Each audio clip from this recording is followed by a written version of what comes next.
Leslie, yay. Yes, We my don't have Sarah yet. meeting went long. Good. Well, we're glad to have you. Okay, everybody, I'm gonna start the presentation. I'm gonna share my screen. And do I have to be the one to record? And Michael, are you able to mute everybody, or how does it work? So I started the recording. You did. Good. I could mute everybody. But when I do it, everyone, when you want to speak, just take yourself off mute. You're always allowed to do that. Okay. All righty. You have to unmute yourself now, Michelle.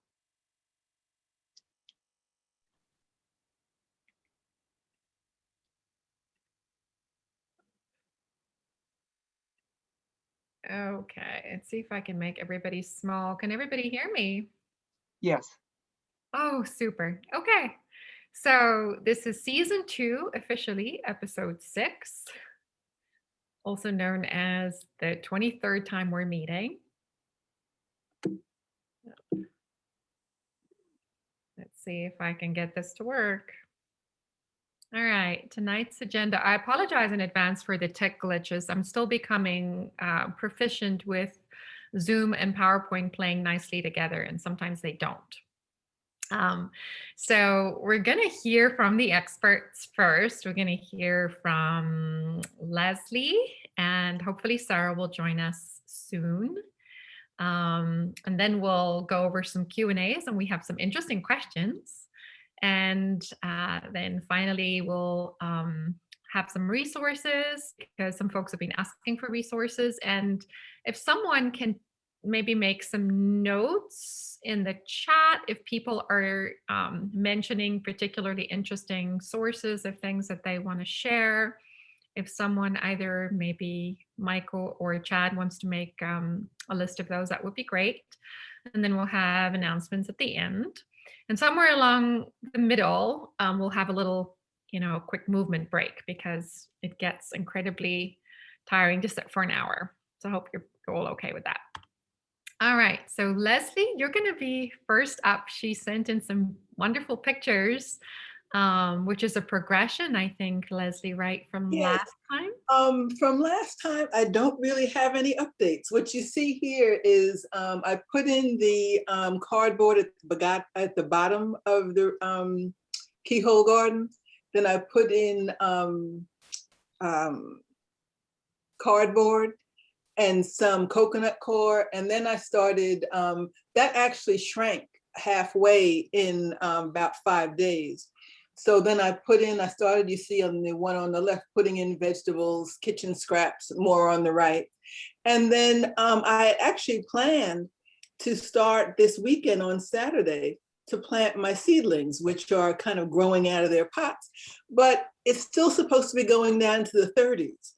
So I didn't want to put them in, and after all the time and care I've given them for them to, fall victim to freezing temperatures.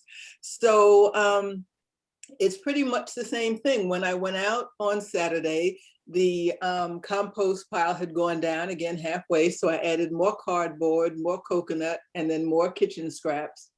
And it's supposed to, starting on Wednesday, I think, get warmer at night, so it won't go below 45 or so. And if that's the case, then I'll start planting my vegetables. Yeah, because the one on the left here is the broken up cardboard. And I'm always careful to only put cardboard in, like you see one of them, you can see some green lettering. Some companies use vegetable dye, so I'll use that. But otherwise, I just pull off the cardboard and I make sure if they have any company names or anything on it, I don't put those pieces in, because I don't know how toxic the dyes are that are used, on the cardboard boxes. And you don't want to give free advertising to people for no reason, right? Yeah, I mean, that's like, when they came out with all of those, when I was a kid, they came out, everyone started putting their names on their clothing. Like right now it's stamped on. It used to be little things like Izod had appliques.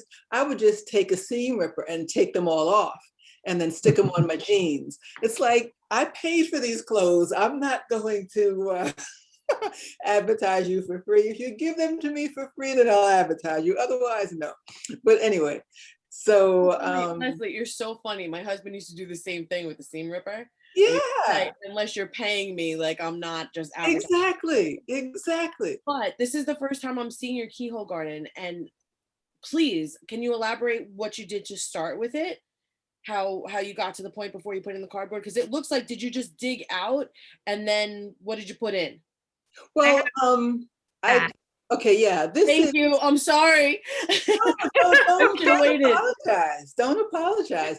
This is actually just a drawing of the frame, because it wasn't until I put the whole thing together I realized you should have taken a picture. So this is a drawing of what this compost section looks like. And so when I had this raised beds, I guess about 3 feet off the ground. Mhm. So I put cardboard on the ground and then started assembling the garden on top of it, the raised bed on top of that. So it's got like about 4 inches of cardboard between the ground and the actual frame of the raised bed. And then what is that material made out of? That lattice is? this is some sort of composite that is supposedly non-toxic, no BPA. Is it BPA? Something else. No junk that will make you crazy and lose your mind. And so that goes, it sits down in the middle, and then the soil goes all around it. And it's a third garden soil, a third compost, and a third just like potting mix. And then all the amendments, would go in there as well. And so what I also did was wrap burlap around that frame, because it's a lattice. Mm-hmm. So I figure, okay, now I've got this thing in it. Once I put the dirt in the raised bed, it's all going to go right into the composting section. And also the compost will then leak out into the soil. So I just wrapped it with burlap, and then tied it with some cord. And then around the burlap, I put landscape fabric, so that I figured the burlap might start to decompose also. And it's also not that strong, but the landscape fabric is pretty strong. So I wrap that around so it'll stay contained. Mm-hmm. And then just put some water in. And I started drinking coffee in this last year. I never drank coffee, never liked it, loved the smell of it, but couldn't stand the taste. But my mother lived with me the last couple of years, and she died a few months before her 96th birthday, all intact, started saying she was tired near the end. So I started sleeping in the bed with her, because I thought, okay, that's probably her way of telling me I'm getting ready to leave. And one morning she woke up. We talked a little while. She started struggling for her words. And I just got this weird feeling. And I just started talking a mile a minute about everything I could think of. She smiled. She said, I love you. She squeezed my hand, and that was it. And like I said, she had gone 95 years. And I thought, maybe there's something to this coffee, because she drank coffee every single morning of her life. And it's supposed to be good and blah. So I thought, let me find a coffee that doesn't have mold and stuff in it, and which I did find. So all of this very long, rambly story is to say, so then I started drinking just like 8 ounces of coffee every morning. So I have coffee grounds. So I'm also putting those in the compost section, which also may be one of the reasons that it's been going down so quickly. Because that really, like a lot of those compost starters have coffee in them, or similar products. So, and it's interesting because it's just layered, like ripping up all any boxes that I may have, any brown wrapping paper that's not covered with, or not oils, but whatever that synthetic material is to make it slippery. And then food scraps. And you're going to be able to plant in them this year? Yeah, I actually was going to plant this week, and I'm going to wait until I probably wait till Saturday again to make sure we've had a couple of nights where it really is 45, 46, you know, and it's not going to go lower than that. And then I'll start planting my seedlings. And what happens is you see that compost section's in the middle. So I can plant, I have tomatoes, cucumbers, peas, radishes, and I have a couple of melons and Brussels sprouts. So I plan to plant those all around the composting section. And as I add to that, the idea is that the nutrients from the decomposition of the green and brown materials will then feed the bed. Now, this is all a big experiment. I haven't done it before. I have a rolling composter that I usually put things in. Then I take the compost from that and put it on the bed. So my fingers are crossed that this will actually work, but it seems very efficient, you know, because it's all just contained. And then on top of, once I've finished layering everything, I put another piece of the landscaping fabric on top and put a couple of rocks on it, because I didn't want any critters to decide, oh, you've moved your composter, let's go in there and, go dumpster diving. So far, no one's, no squirrels. I don't think the groundhogs can get in there because I have a fence all around that section. But, I'm hoping it works and that the vegetables, are thrilled that they're getting a steady stream of good nutrients. Do you have any plans to turn it, or is it just going to pile down on No, itself? because it just seems to go down on its own.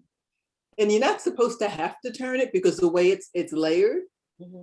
But because I've seen it now just, halfway each time, I think, well, this is cool. All I have to do is keep adding to it.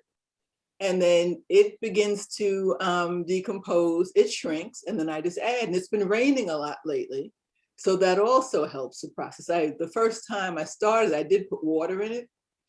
And the other day I had some spinach and some kale that had gotten a little wilted. So I put that in the blender and kind of whipped it up, and then used that also, put some water in it and use that, the vegetable broth, so to speak, to wet the ingredients. But it's kind of exciting because it seems to be, doing its thing. Wow, Leslie, I don't know if I missed it. Did you say where you found the original plans, or did you come up with it? No, I'd heard about keyhole gardening. I'd been reading about it for a while. And then I found, I gotten a couple of raised beds. Do you know that company, Gardener's Supply? Yes. Yeah, they now have a couple of versions of the keyhole garden. Oh my goodness. And so and one of them they have, it's really this whole world.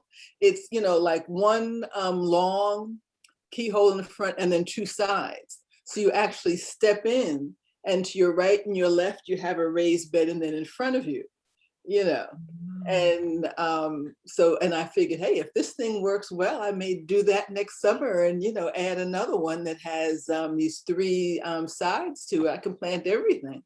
Yeah. But I like everything being up off the ground because the soil gets warm sooner, and it also is going to get more of the sun. It won't be blocked by, any of the trees or anything around. And hopefully, like the squirrels can run across the top of the fence. But other critters, I figure they can't get up into it unless they're really intent. And I'm talking to them and hoping they understand, because I tried talking to the deer when I first got here. I may have said this before. I think these deer, because there's so many human beings around here now, they understand human speak. Because I had some roses and I didn't have them protected, and they would wait until the buds were just about to open. And then everyone dead, gone. And I went out there one day and I was fussing up a storm. The next morning I came out, they came with 6 babies. And the babies were so cute. And they were nibbling all my stuff. And I was like, yeah, okay, fine. So I think they understand. They just pretend they don't so they can get away with stuff. Anyway. Thank you, Leslie. Thank you very much. Appreciate it. Yes, and forgive my rambling. I've been in meetings for 4 hours today, so I'm kind of wound up. No Well, rambling. Leslie, we're going to watch with anticipation what comes out of your keyhole garden. And you said you're okay with giving us updates on the first Oh, yeah, Monday I'm of every happy month, to. right? That we I'm meet. happy to. Yeah, Oh, awesome. it's Well, we're looking exciting. forward to it. It's the Good. first time I've done it. Good. All right. Well, I'm going to share my screen again. Let me see. Try not to mess this up. Okay. Hi, Sarah. Hello, how are you? I'm good. Thank you for joining us. The next two slides belong to you. So please tell us what's going on in the community garden. Well, I think I had shown you the peas a few weeks ago. So you can see they're coming along very nicely. And we're very happy because we had 2 years of poor pea harvest. And I have these 2 whole trellis lengths and another, I don't know, 30 some odd feet of peas growing in another area. I'm sorry, didn't mean to advance. That's okay. This is some bok choy. I started inside and put out a couple weeks ago. It's doing well. Our spinach from last fall, everyone's enjoying. So that's those 2 slides. Okay, shall I skip ahead to the next ones? Wait, sorry, when you say spinach, you mean it's self-seeded, just from last year? Yeah, we planted it last fall and overwintered. Oh, okay, wow. If it had a cover on it, and you remember how it was really mild in December and January? Yeah, So it got off to a really good start. Where? And then, when it got really cold, we had a good snow cover. So I found even things at home that I have in containers that hadn't been covered well were doing okay until the snow melted, and then it got bitterly cold again. But the snow cover protected things this year. So anyway, where'd the slide go? Let me go back to it. I just wanted to have your face on there, so Yeah, that's okay. we're talking. Okay, that's the next slide. Do you want to go back one? No, this is it. But So this- Sarah, one thing, did you plant your peas just this season? Yes, mid-March. So even with the cold, they've been fine, no issues, or have you covered them?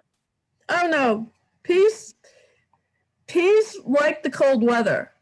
Okay, Unless there's snow on the ground, it's frozen, or it's really bitter cold, it's okay to plant your peas, in March. okay, because I always wait for my peas until April or so, but I'll get them in. Okay, good, thank you. No, I would get them in. Yeah. Because once we've actually had a fairly cool spring. You notice how all the daffodils and jonquils are really stunning, and the blooming trees.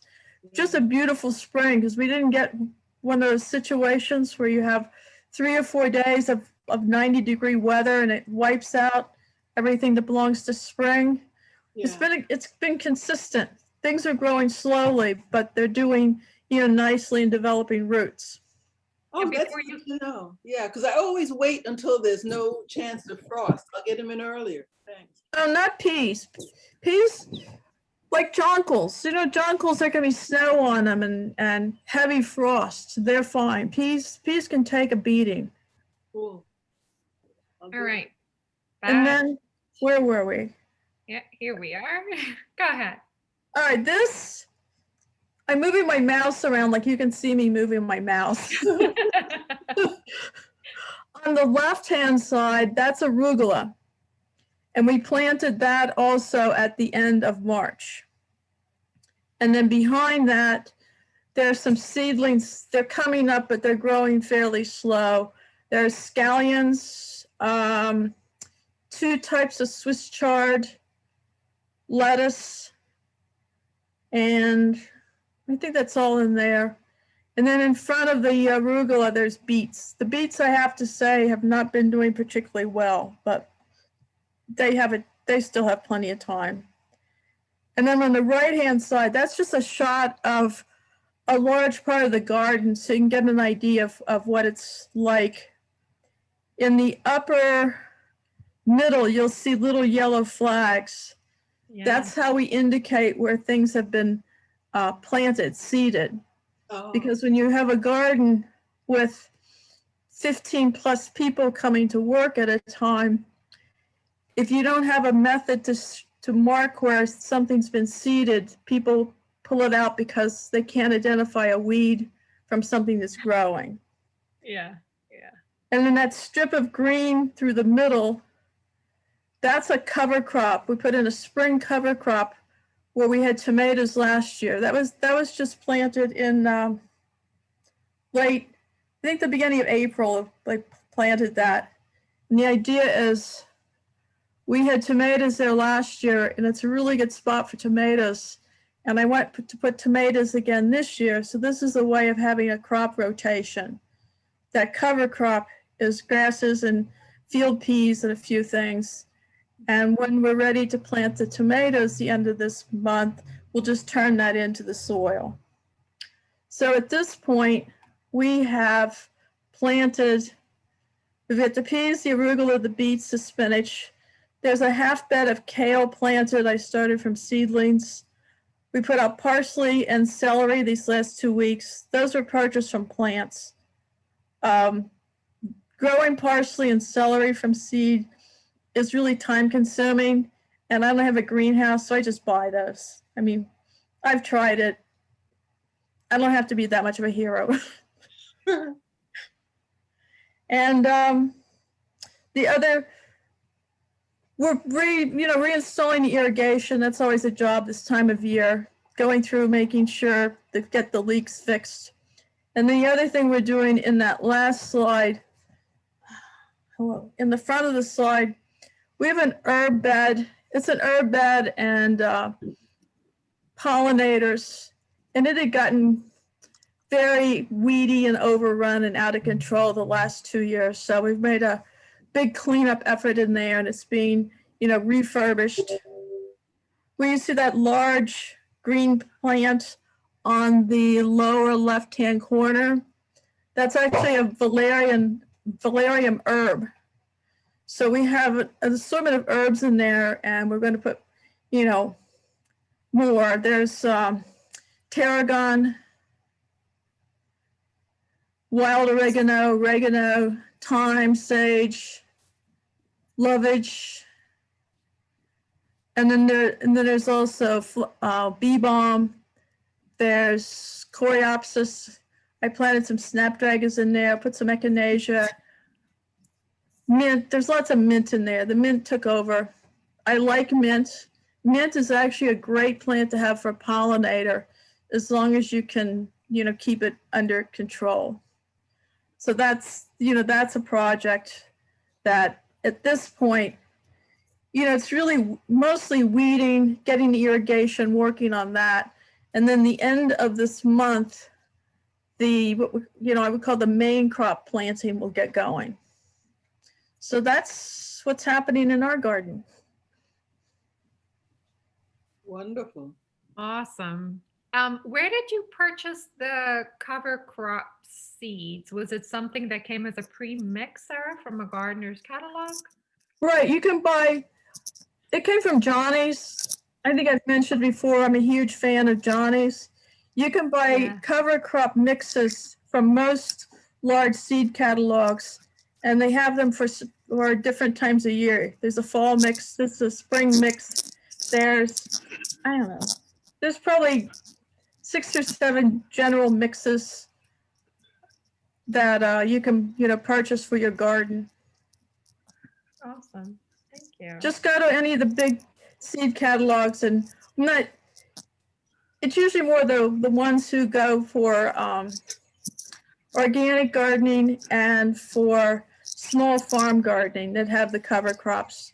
I don't know, Burpees and those have kind of branched out pretty significantly, but if you go into a Johnny's, there's a whole section for farmer supplies and cover crops. So you can buy enough for acres and acres or packages for your smaller home garden.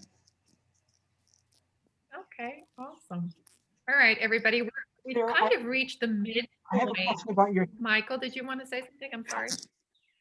I'd like to ask a question about your tomatoes. So from what I understand, crop rotation, partially it's about, different nutrient needs for the plants at Right. different times. And so you don't, so I can see you switch between tomatoes and then put something else in. But for tomatoes, I sort of thought there was something that would build up in the soil that would encourage some sort of blight if you planted, too many years in the same spot in a row. Is just putting a crop in going to take care of that? Or is that, have you done this before? I guess that's my question. Has it worked before? We usually do totally rotate the tomato plants from one bed to another. But that particular bed had such a good tomato crop last year, and it has very good sun. It's just a good spot. And we, knock on wood, have not had blight for a couple of years.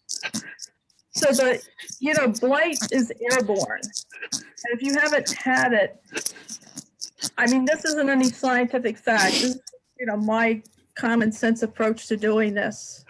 I don't see why the blight would come in from a plant brought into the garden. Or, if it drifts. One year, remember, there was blight everywhere. The tomato crops were wiped out.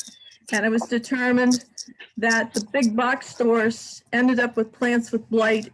Everyone bought the tomato plants, and the spores, or whatever they are, they're airborne, attacked everyone else's garden. But it's not that it's not going to come back, but it seems to have lessened. So I'll let you know if it works. I may be thinking of a different tomato disease. The garden show that I used to listen to, You Bet Your Garden. I just remember this was one of the lessons that we just heard, because people were sometimes they thought they should rename the show Tomatoes or Us, because there was all these questions about how to grow tomatoes.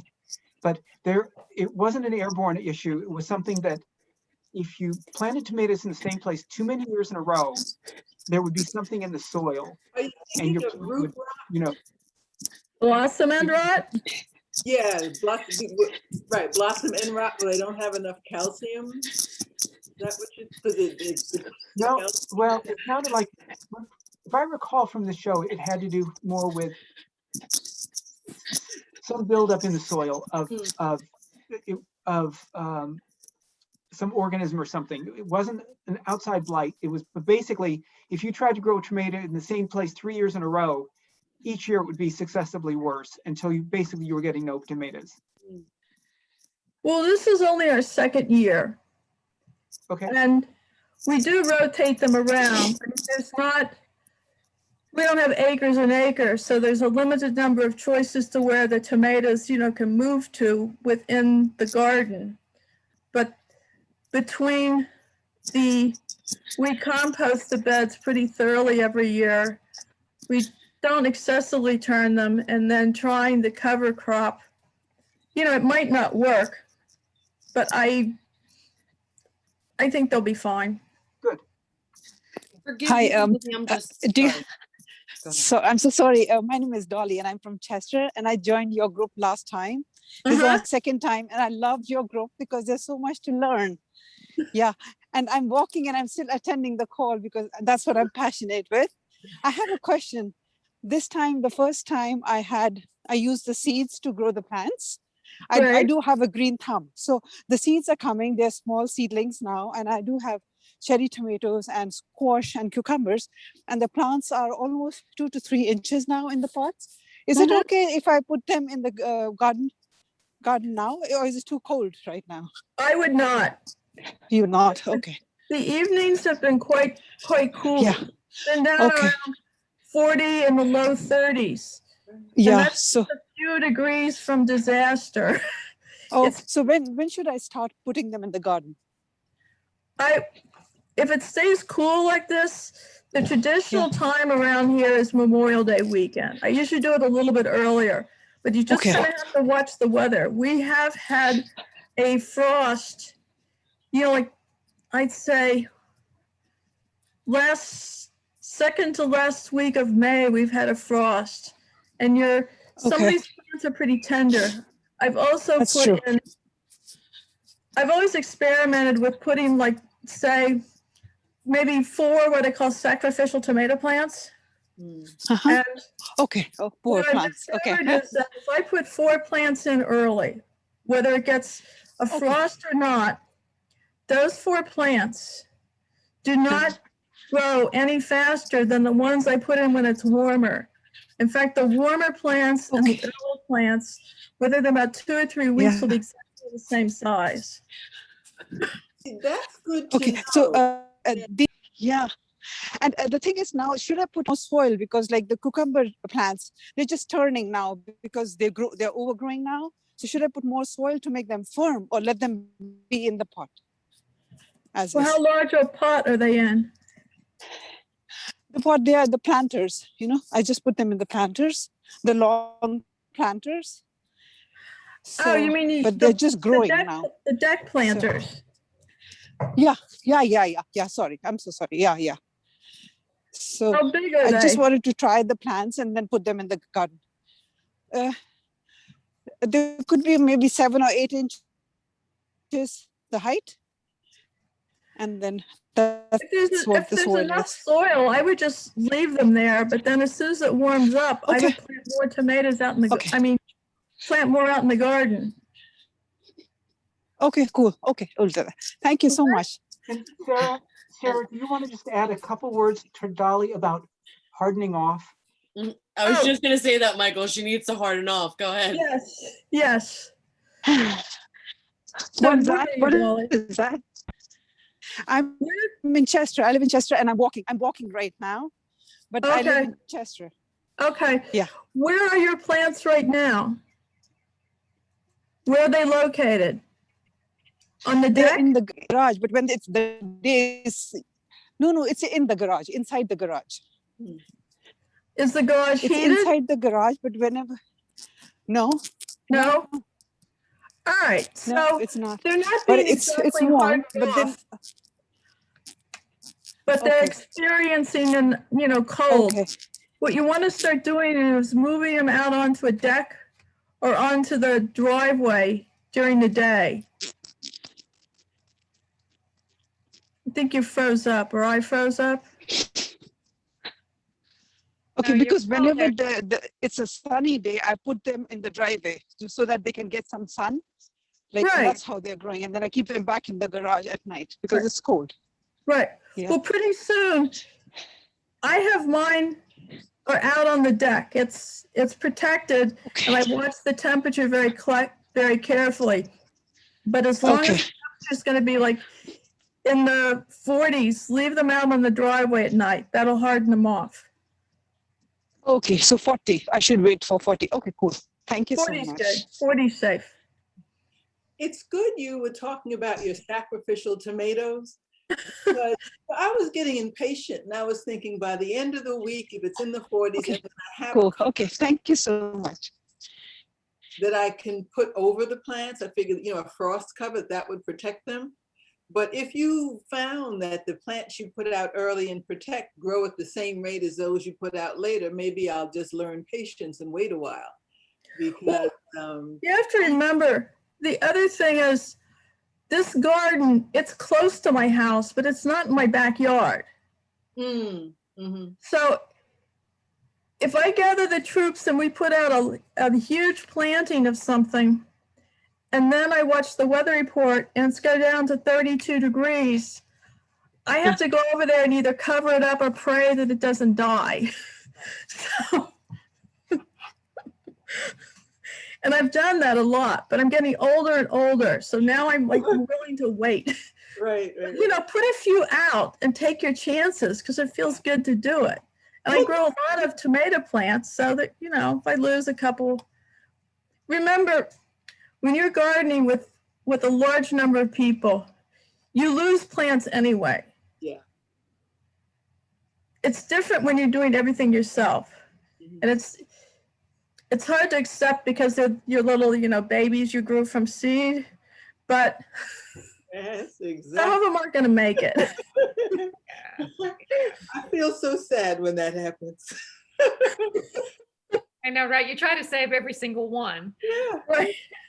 Folks, we've gone a little bit past the halfway point, and I know we were already getting to some of our questions. We're already pre-answering. I know Alyssa had some. Alyssa, right? Those are some of your questions. So I know she was making notes. Good for you.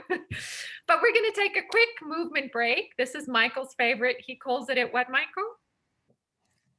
Shimmy. Shimmy The and shimmy. shake. Okay, we're all gonna shimmy or at least get up like Garrett did just now. Garrett, you had your movement break already. We're gonna have a minute of movement. Good for you. Keep hydrated.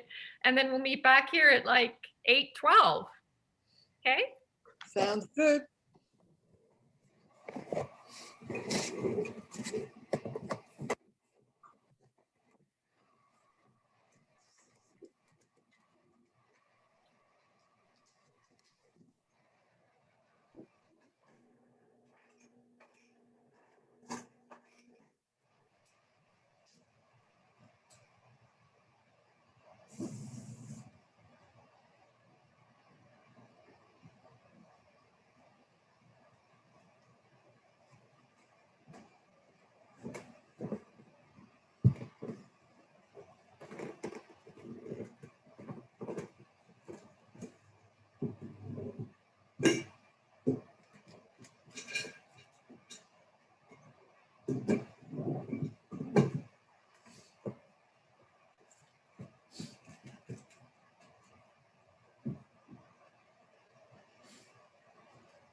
All right, let's get cracking again. I'm gonna share my screen. The first question we have here, one of two, is from Michael. Go ahead, Michael. Do you want to read your question? So, yeah, and you don't need to show the screen on this one. So, and I didn't get a good picture of it, and it's sort of evolved since then. But, you know, we have a big area of our backyard covered in by deer fence. It's not like, you know, some people, we would be more sane if we had done something maybe 20 by 30 or something and just tried to garden that well. But we have a big area in our backyard that's surrounded by deer fence. And I was looking up at one point, so whoa, we have so many dandelions inside the deer fence, but hardly any outside. And I wonder, are deer like dandelion connoisseurs?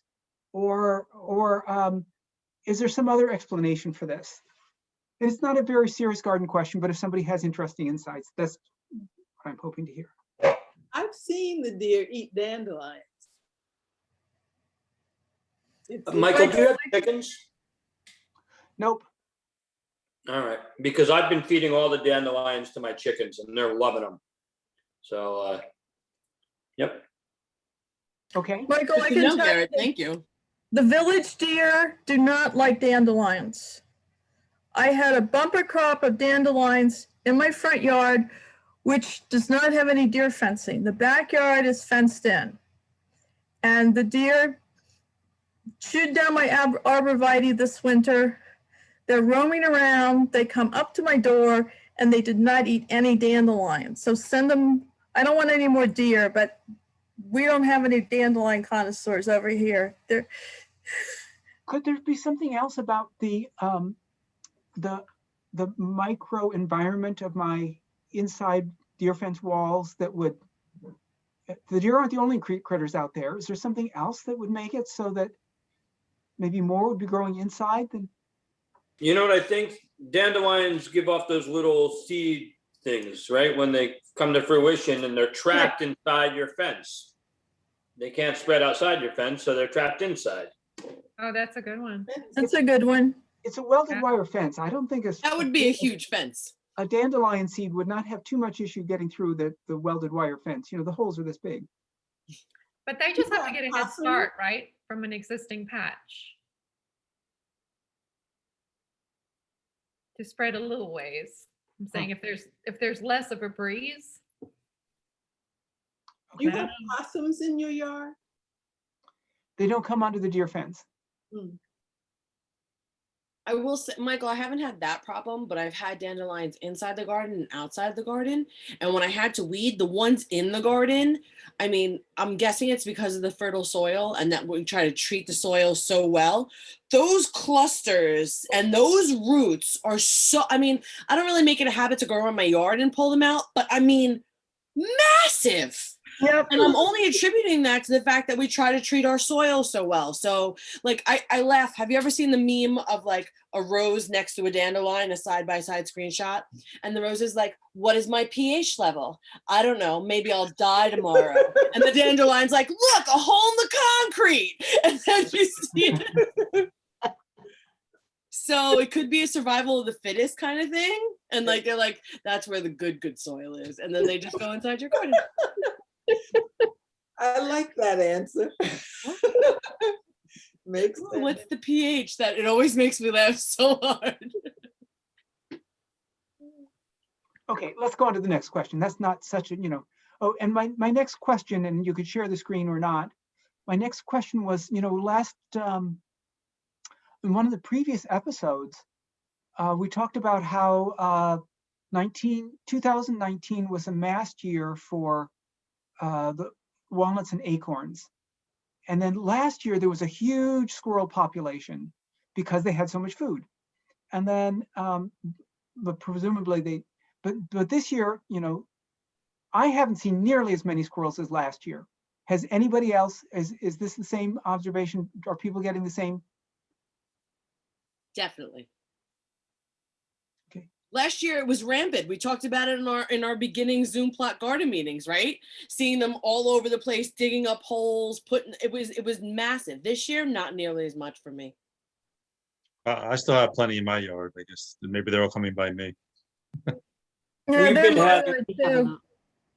I have black walnut trees. They're never leaving.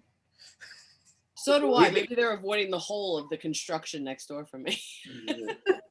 We've been having a conversation about how the cicadas are coming this year. Like there's going to be a boom I of know, cicadas.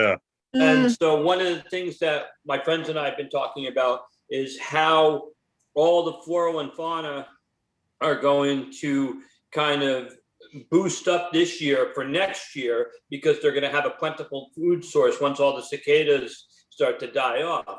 So you get the birds and trickles down and the soil gets more nutritious and stuff like that. And so we're kind of waiting to observe to see what happens next year from the cicada population this year.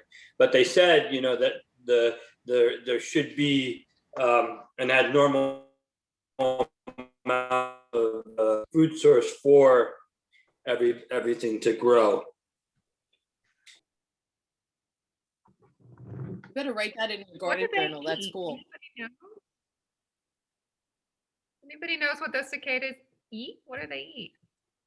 Anything? Anything I green? thought they ate insects, but I don't really know. Smaller insects. Garrett's looking it up. Thanks, Garrett. He's Oh, going to the thank you. Google. Okay. While he's looking that up, we're going to go ahead to the next question, which is from Gail. She's not here. Just going to share my screen again. She did ask last time at the last Zoom garden plot if we found a source of, she wrote, in all fairness to Gail, you wrote Mighty Mao in your email to Chad. And I Googled it and I thought maybe it was a typo. Maybe you meant to write Mighty Mado because there is such a thing as a Mighty Mado. I didn't find Mighty Mao on grafted stems. And there are Brandywine tomatoes grafted onto more disease-resistant rootstock. But has anybody else been able to find anything about this particular tomato so we can report back to Gail?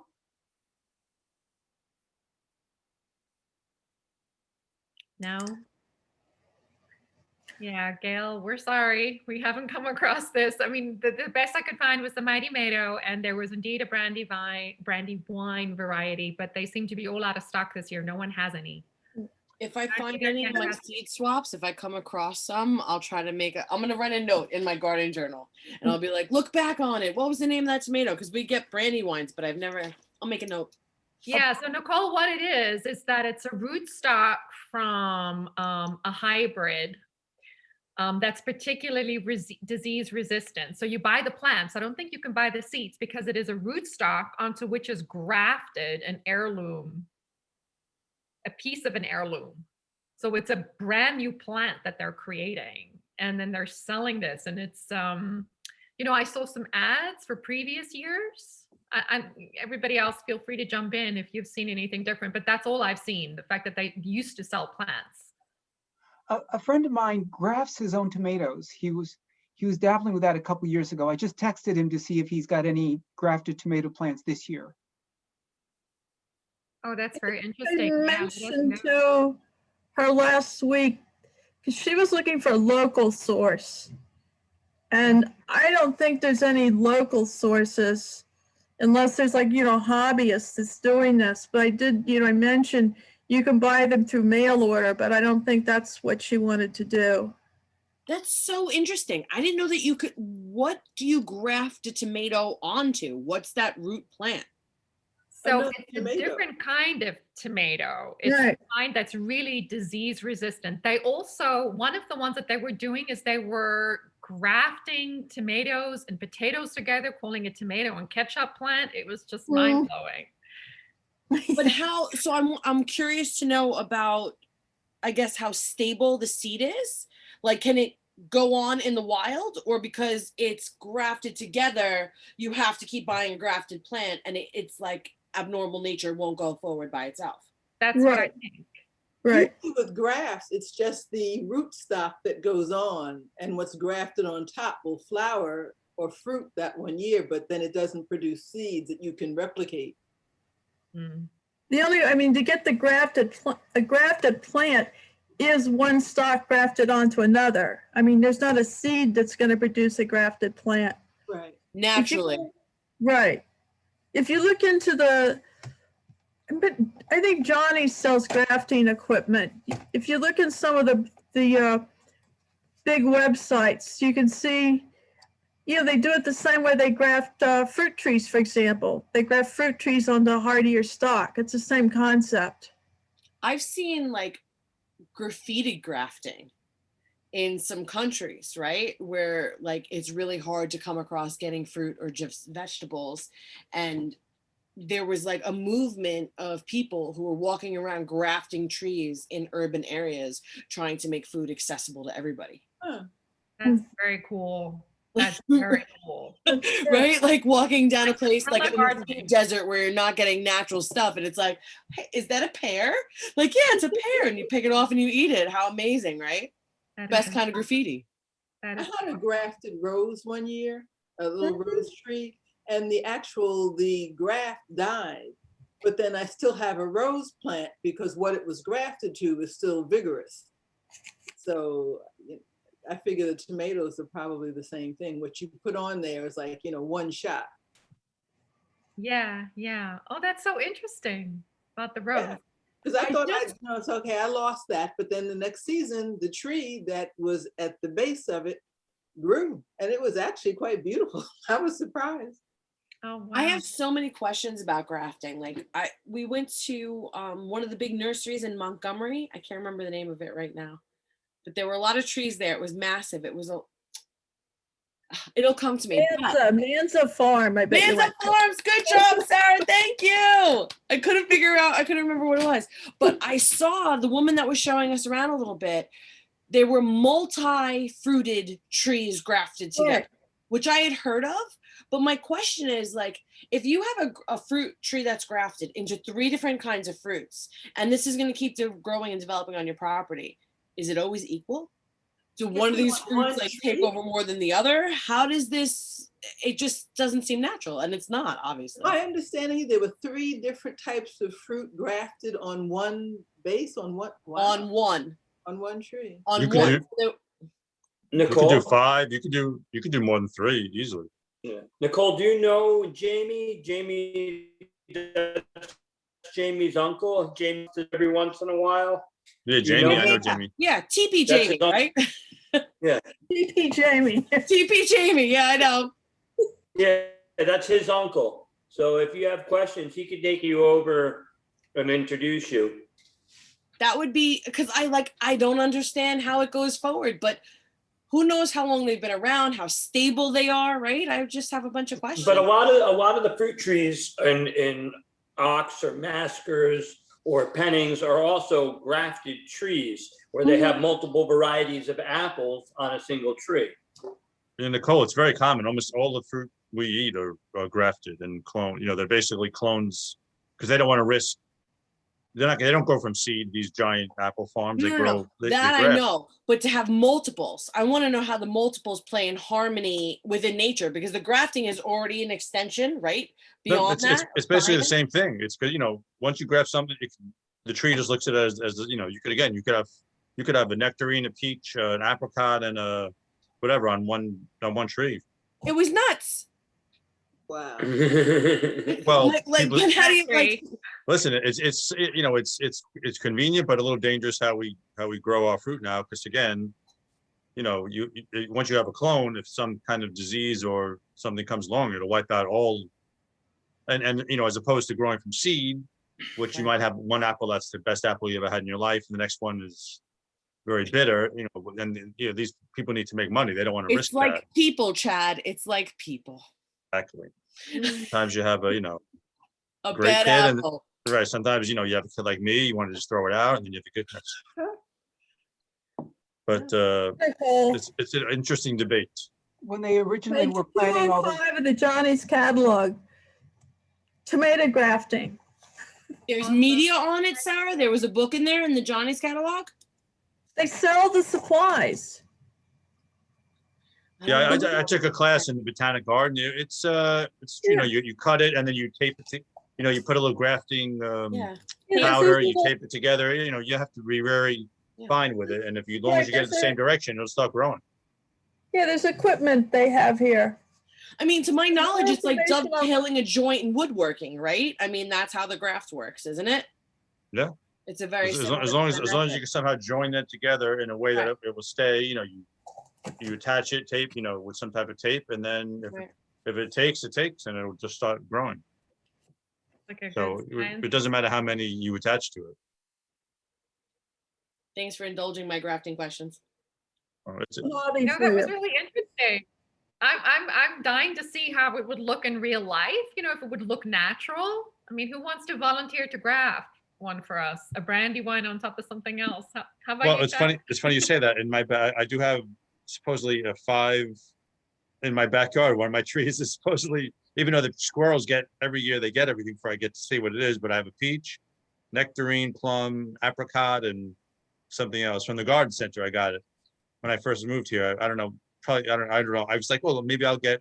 I don't have much room, so I figured let me get my money's worth.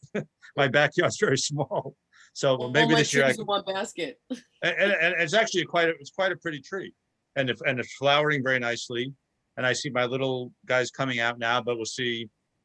I'm going to try to put netting over it this year because it was very frustrating watching them, the squirrels and birds get each one of my peaches, and one by one, it was driving me nuts. you know, I want to go back to the grafting tomatoes. I texted my friend who does the grafting. He used to do the grafting. He says, no, he doesn't do it anymore. It's very time consuming and very OCD, which he is.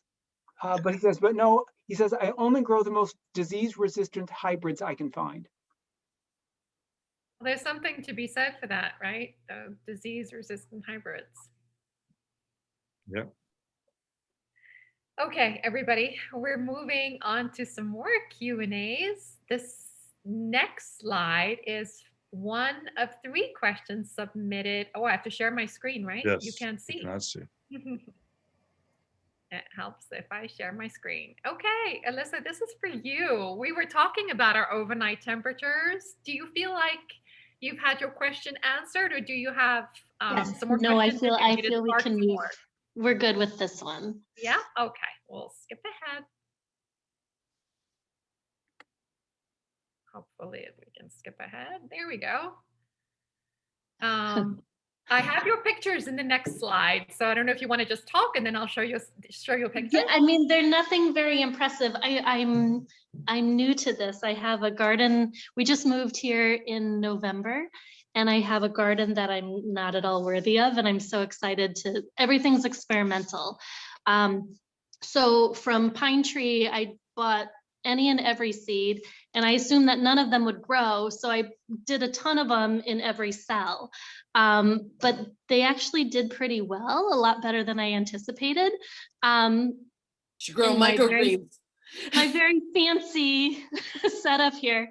My ultimate question is, now that they're overcrowded, how would I take care of them without, I'm so concerned about killing the root or damaging anything. So I don't know if anyone has thoughts on where to go from here. When Nicole was saying earlier that the 2-finger method she was using, the scoop. Yeah, so but it's a little bit different, Chad, when you sow so abundantly in one area. Yeah, So at least I thought that was a lot. It's really going to depend on the type of seed that you are trying to break up, whether or not that they're going to be okay if you decide to try to pull them out and tease the roots. Some roots don't like to be disrupted, so you're not going to want to do that. Other roots are much more forgiving. Like if today I was telling the group before, right? I up potted today. There are plants everywhere. I just did a count. There's 277 plants in this office right now. Oh my. Okay. So sometimes when I pull the roots out of like this kind of cup, I'll snap and only get a tiny amount. That's okay on my tomatoes. And for the most part, my peppers, the tomatoes especially, I can plant and put all the way down, because going up the stalk, there's all the potential, if you bury it, that all that area will be root. You really, honestly, you definitely overplanted. That's okay. We've all been there. Depending on what the plan is, you are going to be able to either take it out and tease the root, or you're just going to have to like choose the strongest ones, try to separate and cut around a little bit. Depending, I don't know how wide the cells are that you were showing in some of those images. You might be able to keep maybe like a trinity, right? If you cut like a big amount around each one, and then give it maybe a week to be able to pull out and separate and then pot those individuals. Because what's going to happen is all of those seeds, all of that life is searching and fighting for nutrients in that small container that you have right now. And yeah, of course, none of us want to cull any plants, right? We all want to love them. We don't want to, just pick them off, but it's survival of the fittest right now. So. And do you recommend that I do that before? Now they're still in the basement. I haven't moved them to the garage. Would you recommend that I do that now? And I do have some larger pots I can put things in as well. Yeah, if you can up pot, that'll work. I mean, I'm getting ready to harden off now. I'm going to try to get as close as I possibly can to planting in the garden around Memorial Day. So I'm getting slowly but surely. Now, the next several days are supposed to be overcast. That's a great time to be able to put your plants outside to start to harden them. Because I always associate, when you start indoors and then you're bringing plants outside, it's like being born in a cave. You can't just pop out and see the sun for the first time and be outside for hours and hours. Like, you will die, right? Dehydration, you will burn to a crisp. It will not work. So you have to be really gentle about how you're kind of hardening them off. The haze is a great time. As long as the temperature is not dipping dangerously low, you can leave them outside for a couple of days. And then as the sun is starting to come out, leave them in the sun for 2 hours, 3 hours, and then kind of extend it and then get them into your garden. That's how I do it. Thank you. No, that makes perfect sense. Thank You you. know, But What in the type of- future, you definitely want to space them out a little bit, more than that. That's very intense. That I spend that picture. So But now I hope that you are feel empowered, that you know that if you plant stuff, it'll grow. Like, you were like, this isn't gonna grow. I'm shocked. That's where I'm like, this is not happening. So I'm like, here, 20 seeds. No, not really. I'll explain really quick. I was telling Chad before, and kind of who was on earlier. Last year when I planted in these 1x1 cups, and it was really the first time that I was growing a lot of stuff. And in each one of these cups, I put 2 to 3 seeds. Yeah. I had to go through and basically try to separate, split, or just, thin out those seeds. This year, I got a 5x5 it's much more shallow. And I did 12. Even at first, I was like the Brady Bunch. I was doing 3 across and 3 down. I had my 9 little cube. And then as I saw everything was comfortable, I made it 12. So I did 3x4s. And then I pulled each one out to then put 1 in each cup. And then today I went from this cup to this cup. Mhm. So because I I- feel like, you know what, I want to grow things. I want to create life. I don't want to be just over here thinning and cutting plants all the time. That's like breaks my heart. Right, and I have to say, I've learned so much even in just this short time about how I would do it next year. Yeah, I mean, This- besides following the instructions. But I write notes to future Nicole in my gardening book. I make notes about right. everything because I'm like, oh, I'm gonna remember that. No, you're not gonna remember that. Write it down. You're Yeah, not gonna bigger remember it. kids, I'm good. And Elisa, don't mind, Nicole is the most organized person in the planet, so don't feel bad. It's not true. No, I appreciate it. I'll take everything I can get. Lisa, what type of plants are in those containers? A little bit of everything. Mostly, we have onions, red, yellow, white. I have some Swiss chard and some different lettuces coming up. A lot of herbs that I started indoors as well. The Broccoli. reason I ask is some of them look really packed together. They're terribly packed together. Yes. So what you do normally, if you've done this and you realize, too many of them came up, what you normally do, and I hate killing the little plants, but you go through with tweezers or something and thin them out when they're very small. And Okay. at this point, I would suggest to take some manicure scissors or embroidery scissors.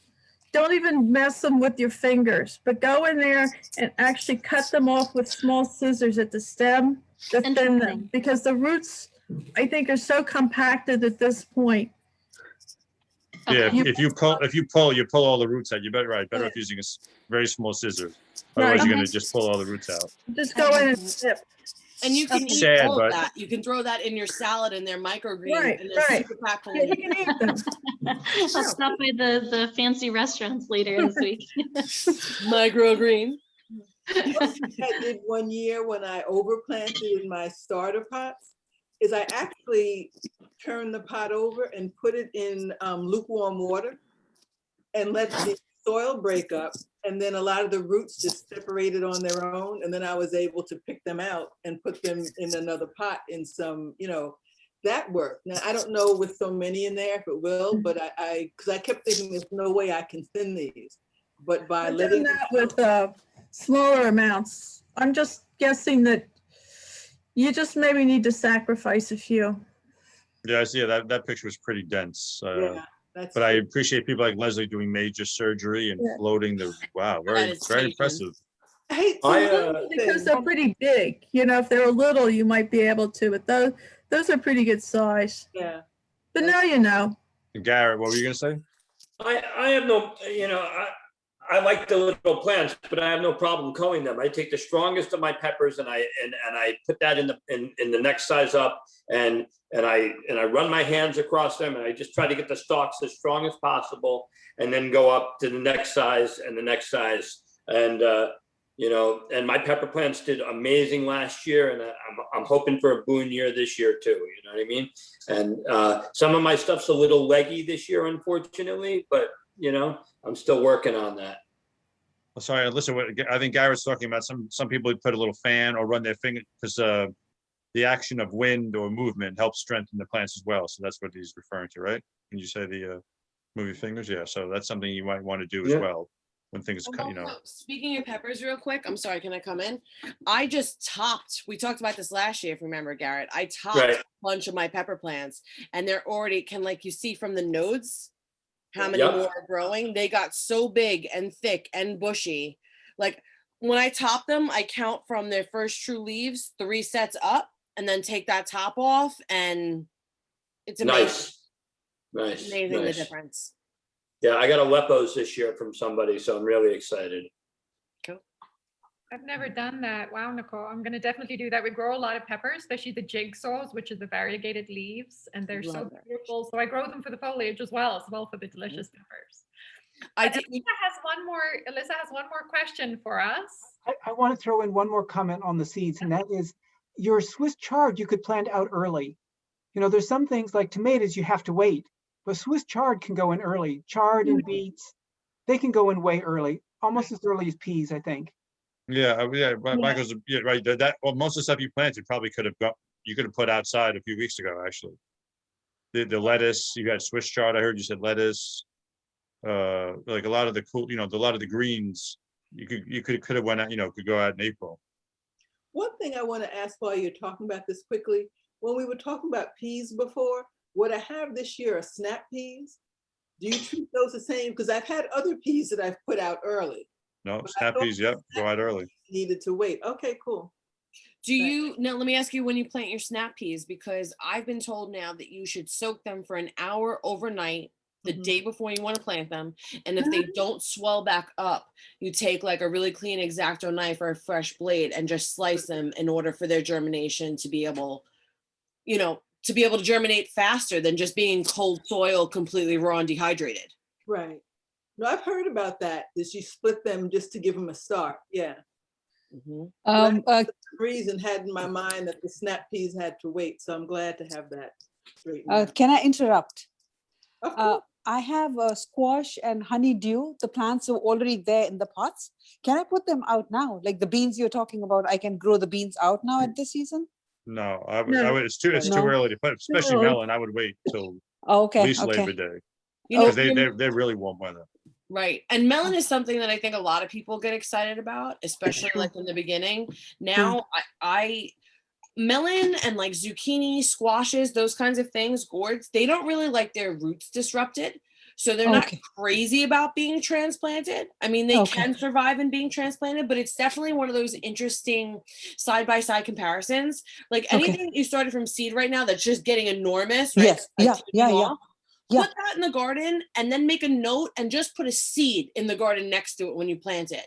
And I can almost guarantee you, it's not 100% guarantee in life, but the one that you direct sow is going to give you so much more fruit and be so Yep. much more healthy than the one that you're transplanting. I Yeah, know. right. Okay, yeah, but I do have It'll seeds left. it'll catch up and pass it. It'll Okay. surpass it by far, right? Yeah. Because it's No, I do stressed have out. seeds. Okay, I do have leftover seeds. I'll grow them directly in the garden. Try it. Right, Okay, but cool. wait, but wait, Okay. wait a week or two. Yeah, yeah, yeah. Of course, Memorial Day weekend. You know, You guys are awesome. Yeah. Thank you. the sugar snaps, that's what we grow in our garden, are sugar snap peas. Oh, okay. We grow them exactly the same. Mid-March, if the ground's warm enough, and I always soak my seeds, at least for 24 hours. I've been known to soak them for 2 days. Wow. That's Yeah. good to know. I don't know how I got in my mind that I needed to treat the snap peas differently. Nope, But, nope. okay. Cool. You can still plant them, but soak them. You'll get the I'll soak 'em germination overnight. Yeah, much quicker. yeah. Sarah, when did you say you started the snap peas or the peas? In March, right after St. Patty's Day. And do you do, because I've heard, and I totally slacked on this year, but I've heard that you can start as soon as the soil's workable. And then 4 weeks from that point, you can put another round in and you should be able to get at that point, like 2 rounds before you can even put something else in its place. No, we planted the trellis first, the big trellis. And then, as I mentioned, there's another bunch of peas over along a fence row. And I select an area on the border of the garden to put the second batch of peas on purpose, because we usually pull them around the end of June, beginning of July. So I don't want to take up any more prime garden space. Got it. I Plus, understand. the perimeters, we grow in them now, but the soil's never been developed as well in them. So the peas also happen to, develop the Nitrogen soil. fixers, right? Right. So that group went in, 2-3 weeks after the first group. You That know, gives that you is more- incredibly wise. Thank you for sharing that tip around the perimeter. I love that. Yeah, use your perimeters. All the space. That's All right. the space. Everything. Thank you. All right, so we're gonna give Alyssa's last question up on the screen there. Let me just share it again. All right, Alyssa, you still there? I am. And thank you, everybody. This has been really great. Yeah, I was just curious what folks in this area usually plant to help encourage pollinators, bees, butterflies, all that jazz. I heard about the mint earlier. I made a note of that. And I also have special planters, I guess, that I intend to put it in so that they're contained. But anything else? I know we have chickens right now, and we may in the future have goats. So if there's perennial recommendations, if anybody knows of goat-friendly varieties, because they seem to be. Well, I mean, be careful. Chickens or goats are great, but definitely don't put the chickens and goats, in the middle of your garden. Yeah, no. I hear to do that in the fall. They're that good won't do. uppers. Well, I love dill very much. I think dill is. I love dill That's personally, beautiful. and it's beautiful, and it really attracts a Mm-hmm. lot of pollinators, and it's not perennial. I like nasturtiums. I don't know. I love nasturtiums, so I think they're beautiful and they're edible, and they're also annuals. But mine have been reseeding themselves. Borage, I like. Yes. But yeah, I mean, well, Sarah, you named some, Nicole. I'm sure there's like dozens of amazing. Borage, yarrow, chamomile are all plants. Nasturtiums are all plants that are edible for us and also really good for pollinators, especially the borage and the nasturtiums. And the nasturtiums also improve your soil. That's why they're like a quadruple awesome. But if you get plants that are edible for you, chances are they'll be all right for your goats. One thing I put in the corners of the yard, which has nothing to do with really vegetable gardening, is Russian sage. Mm. Because it comes back every season and the bees just love that. I have more bees than I can think of. And so I keep those just in the corners, and I don't cut them back until spring, and cut off the stalks and they start again. But there I find great, and even the butterflies hang around those.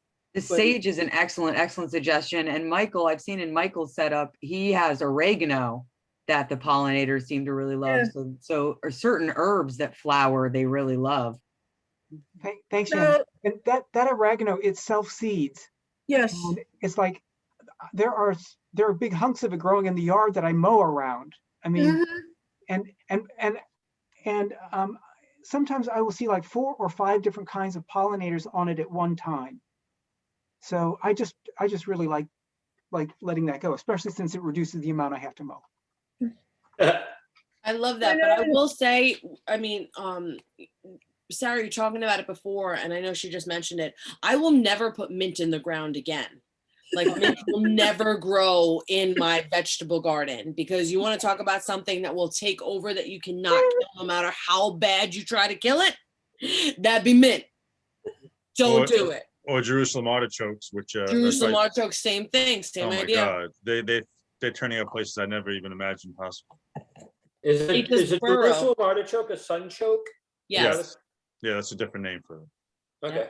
I know some of those huge herb I love them. plants we have in our garden are, one is winter marjoram. The summer one's an annual, but the winter one is a perennial. And then there's a wild oregano, and those have become huge. They spread not as much as the mint, but the thing is, I always let them bloom, and I let the bloom stay on them. People use them in cut flower arrangement, and exactly the bees and the little wasp, they come in. And another thing I started doing was some of your early greens, not all of them, but some of them, I let them go to seed on purpose. And then you have an area in the middle of the garden that's also bringing in pollinators, especially those little native bees, plus arugula. You can collect the arugula seeds and it grows perfectly well. There's a number of those that you just let them go to seed and you can keep using the seeds. So Can you name some more besides the arugula you just said? I have a bunch of mystery seeds from last year, and I think I know I love mystery seeds. The mystery seeds. I know that the bok choy reseeded because the volunteer plants just started coming up this last weekend, and we transplanted several nice bok choy. calendula, the flower. Haven't bought any of that since the Yeah. first packet of seeds. They Haven't reseed bought, all the time. haven't bought any Coriander. Cosmos, that reseeds, Cleome. I have enough of that, and dill. I let the dill reseed. We have an entire bed of dill. I mean, we have people Love like dill. clean it out. So Alyssa, I don't know if you, when she says seed, like if you lettuce or anything like that, once, especially when it gets hot, it's going to just shoot up Right. and get really tall and start flowering. That's not edible anymore, but it will flower in seed. So that becomes a very attractive pollinator, but don't eat it. But some people pull it out at that point, but like Sarah's saying, to leave it is could be beneficial as well. Well, what you do is there's some of them that start to bolt. When the plant starts to shoot up a flower stem, that's called bolting. And if it's early in the spring, you go and you deadhead all that so that you get a little bit more crop before they become bitter. But once they're really starting to bolt, instead of ripping all the plants out, I'll leave, maybe a small row or a few plants, and I let them actually go to seed. When I say let them go to seed, they have to form a seed pod, and the seed pod needs to dry. And then you can first of all, you get the flower that attracts the native pollinators, the little native bees. I did this with arugula, and I was amazed how many of the little bees came around. And then the seed pods, you can collect those. And for your second planting, cilantro, that stuff, you never have to buy that again. Then I take them, I just spread them around in the fall, and I've got another crop out of it. The other nice thing is I have, I try to leave when I have greens growing over the winter and into the next early spring. Mhm. My Mizuna is now blossoming like crazy. And Nice. that's been attracting the very first butterflies. When people look into my vegetable garden, it's like a sea of yellow, just flowering Nice. Mizuna. And I know I have to clear that out to make room for some actual food for humans. But right now it's a Yeah, exactly. pollinator. Yeah, no, it's a pollinator fest, but they know that you're the place to come for the good stuff. We're the place to go. And you know what? I love planting just some flowers in there. I'll put sunflowers to Oh, attract, yeah. and like even I put one dahlia plant usually in my vegetable garden every year. Just something that's already there and has a beautiful blossom that I'm in there and I'm working and I know that I'm coming towards growing stuff again. Makes me happy. We also, we grow what I call a cottage garden flowers, cutting flowers. We grow in this community garden on purpose. It started because my friend Bernice and I like cutting flowers, and we just told everybody we were planting them. But they attract the pollinators, and everyone in the garden really likes to be able to get flowers, because you know how expensive cut flowers are at the farm garden? So, midsummer, you get a nice bouquet of flowers on Sunday when we garden to take home. And it's part of the garden package. Sorry, I think I'm gonna have to come join everybody. I would love to be a part of that. All right, folks, we are in the home stretch. We've gone quite a bit over, but we have Yes. 2 more slides, which I won't spend too much time on. Let me just share my screen again. This was such a productive and very entertaining conversation. I just want to thank everybody for your enthusiastic participation. Let's see if I can advance my slides. Can everybody see my screen? Yes. Yeah, so I did have 2 slides on resources for those of us who are newer. I've heard about Cornell's offerings on their website, but I've never really spent any significant amount of time there. But they have quite a bit of information on their website. I did put the main website there, as well as 2 interesting sub-pages. The one was their guide on growing 58 different vegetables. So each has a profile, each vegetable with the best way to grow that vegetable, which I thought was amazing. I don't know why, I never spent any time here. I'm definitely going to go back. And then they also have a beginning your vegetable garden booklet, which is not just a flyer. There's actually some real, meat in there for those of us who are just beginning. So I thought those were good. If any of you have resources that you have found helpful in your gardening journey, that you're using a lot right now, I want to encourage you to, when we send out those reminders, to please respond and just throw that in so we can have it ready on the slides for everybody to take a peek at the next time around. YouTube, Say that again, I'm sorry. YouTube.